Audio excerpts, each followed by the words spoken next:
Nama budaya sahabat Dhamma, di tengah berbagai persoalan hidup, kita sering merasa sulit menemukan pemahaman yang mendalam tentang siapa diri kita dan apa tujuan hidup kita yang sebenarnya. Namun, ajaran Buddha mengingatkan kita bahwa di balik kerumitan dunia ini, ada jalan menuju kebijaksanaan sejati. Masalahnya, tidak semua kebijaksanaan dapat kita peroleh hanya dengan berpikir atau mendengar. Untuk benar-benar memahami kehidupan dan mengatasi penderitaan, kita perlu melampaui batas pemahaman biasa dan mengalami kebijaksanaan itu secara langsung. Bagaimana caranya?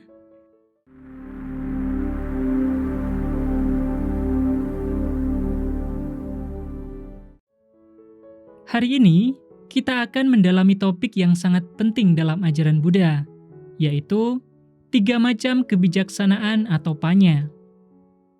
Kebijaksanaan ini adalah aspek yang menuntun kita menuju pemahaman yang lebih mendalam tentang diri, dunia, dan hakikat kehidupan. Dalam ajaran Buddha, kebijaksanaan bukanlah sekedar pengetahuan atau kepandaian semata, tetapi pemahaman yang mengarahkan kita pada pencerahan dan pelepasan dari penderitaan. Dalam Digha Nikaya 3, halaman 219, dan dalam Vibhanga halaman 324, kebijaksanaan dibagi menjadi 3 jenis, yaitu Cinta Mayapanya, Sutta Mayapanya, dan Bhawana Mayapanya. Mari kita bahas satu persatu ketiga macam kebijaksanaan ini. Yang pertama, Cinta Mayapanya, atau kebijaksanaan melalui pemikiran. Cinta Mayapanya adalah kebijaksanaan yang muncul melalui proses berpikir atau perenungan. Dalam tahap ini, seseorang mulai menganalisis segala sesuatu secara mendalam, berusaha memahami sebab dan akibat dari berbagai fenomena yang ada di dunia. Melalui proses berpikir ini, kita bertanya pada diri sendiri, mengapa hal ini terjadi? Apa penyebabnya? Bagaimana sesuatu bisa berkembang dari satu kondisi ke kondisi yang lain? Misalnya, seseorang yang merenungkan tentang penderitaan mungkin mulai bertanya mengapa penderitaan itu ada dan bagaimana ia bisa mengatasinya. Proses ini melibatkan logika, pemahaman sebab akibat, dan analisis yang jernih. Meskipun cinta mayapanya bisa sangat kuat, kebijaksanaan jenis ini hanya bersifat intelektual dan teoritis. Artinya, pemahaman ini masih berada di tingkat pikiran dan belum sepenuhnya tertanam dalam batin seseorang. Kebijaksanaan melalui pemikiran ini penting sebagai langkah awal, karena memotivasi seseorang untuk mencari jawaban yang lebih dalam. Ketika kita merenung, kita membuka pintu menuju pemahaman yang lebih tinggi, yaitu kita mulai menyadari bahwa ada lebih banyak hal yang perlu dijelajahi. Jenis yang kedua adalah Sutta Mayapanya atau kebijaksanaan melalui pendengaran. Sutta Mayapanya adalah kebijaksanaan yang diperoleh melalui mendengar ajaran atau pelajaran dari orang bijaksana. Dalam ajaran Buddha, mendengarkan merupakan langkah penting untuk mendapatkan pemahaman mendalam. Mendengarkan ajaran atau diskusi dari para guru atau orang yang lebih berpengalaman, memberikan perspektif baru, memperluas wawasan, dan membantu kita melihat dengan lebih jernih. Sebagai contoh, mendengarkan ajaran tentang 4 kebenaran mulia atau hukum karma memungkinkan seseorang memahami prinsip-prinsip dasar ajaran Buddha. Saat mendengarkan, seseorang akan menginternalisasi nilai-nilai dan ajaran tersebut sehingga bisa menjadi panduan dalam hidup. Dalam proses mendengar ini, kebijaksanaan yang diperoleh dari pengalaman orang lain bisa menjadi cermin bagi kita. Kita bisa mengadopsi nilai-nilai dan pelajaran dari orang bijak untuk melihat diri kita sendiri, menghadapi berbagai situasi, dan membuat keputusan yang tepat. Sutta Mayapanya memungkinkan kita menyelami kebijaksanaan yang telah teruji, menyadari bahwa setiap ajaran yang diberikan memiliki dasar yang kuat dan telah melalui banyak pengalaman hidup. Namun, sama seperti Cinta Mayapanya, Sutamayapanya masih bersifat intelektual. Walaupun kita memahami dan menyerap pelajaran, kebijaksanaan ini belum sepenuhnya menjadi bagian dari diri kita.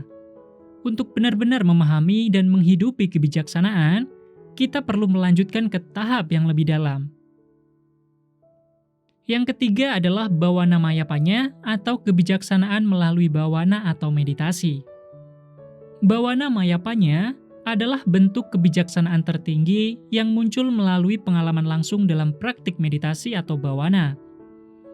Ini adalah kebijaksanaan yang dihasilkan dari pengalaman batin yang dalam, bukan sekedar pemikiran atau teori. Melalui praktik meditasi, seseorang mengembangkan pemahaman langsung tentang sifat kehidupan, sifat pikiran, dan sifat segala sesuatu di sekitarnya. Bawana mayapanya adalah jenis kebijaksanaan yang paling dalam karena melibatkan transformasi batin.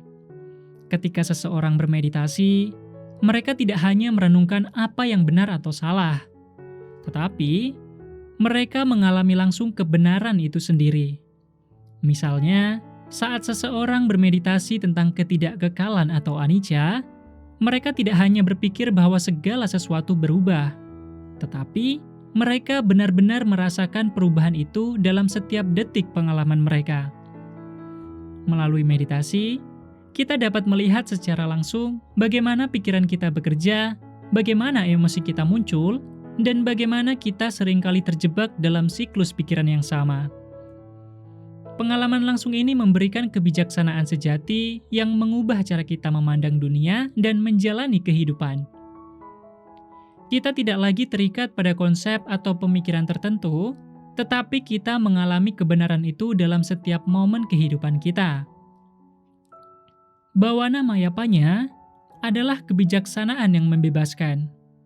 Ketika kita benar-benar memahami dan mengalaminya, kita melepaskan keterikatan pada hal-hal duniawi dan membuka jalan menuju kebahagiaan yang hakiki dan kedamaian batin. Dengan bawana mayapanya, kita menjadi lebih sadar dan lebih peka terhadap kehidupan di sekitar kita, sehingga kita bisa menjalani kehidupan dengan penuh kebijaksanaan dan kasih sayang. Kesimpulannya, cinta mayapanya, sutamayapanya, dan bawana mayapanya adalah langkah-langkah penting dalam perjalanan spiritual menuju pencerahan. Mulai dari perenungan, melalui mendengarkan ajaran, hingga mengalami kebenaran secara langsung, ketiga jenis kebijaksanaan ini membimbing kita menuju pemahaman yang lebih dalam tentang kehidupan dan hakikat penderitaan. Pemahaman ini membantu kita mengatasi penderitaan, melihat dunia dengan lebih jernih, dan mengembangkan kebijaksanaan sejati yang bukan hanya teoritis, tetapi benar-benar menjadi bagian dari batin kita. Melalui penerapan ketiga jenis kebijaksanaan ini, kita tidak hanya meningkatkan kualitas hidup kita sendiri, tetapi juga membawa dampak positif bagi orang-orang di sekitar kita. Jadi, mari kita renungkan bersama, dengarkan ajaran yang bermakna, dan yang paling penting, jalani kehidupan kita dengan praktik meditasi untuk mencapai kebijaksanaan sejati. Terima kasih telah menyimak. Semoga pemahaman ini membawa Anda lebih dekat pada kebijaksanaan sejati. Jangan lupa untuk like, subscribe, dan aktifkan notifikasi agar Anda tidak melewatkan konten berikutnya. Sampai jumpa di video selanjutnya. Tetaplah menjalani hidup dengan penuh kesadaran dan kedamaian.